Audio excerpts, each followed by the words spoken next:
يا أيها الناس اعبدوا ربكم الذي خلقكم والذين من قبلكم لعلكم تتقون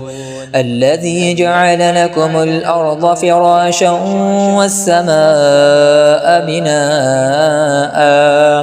وأنزل من السماء ماء فأخرج به من الثمرات رزقا لكم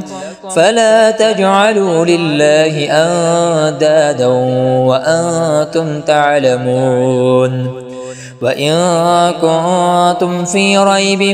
مما نزلنا على عبدنا فأتوا بسورة من مثله وادعوا شهداءكم من دون الله إن كنتم صادقين فإن لم تفعلوا ولا تفعلوا فاتقوا النار التي وقودها الناس والحجارة أعدت للكافرين وبشر الذين آمنوا وعملوا الصالحات أن لهم جنات تجري من تحتها الأنهار كلما رزقوا منها من ثمرة رزقا قالوا هذا الذي رزقنا من قبل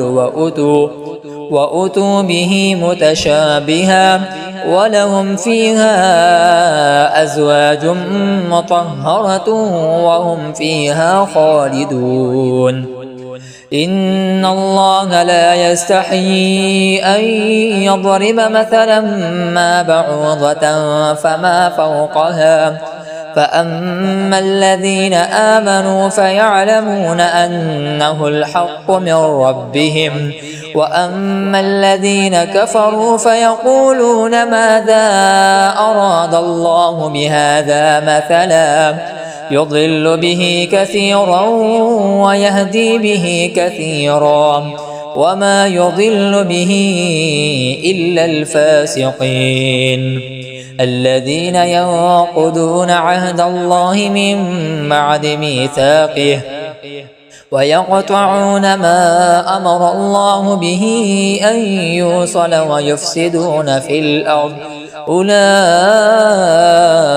هم الخاسرون كيف تكفرون بالله وكنتم أمواتا فأحياكم ثم يميتكم ثم يحييكم ثم إليه ترجعون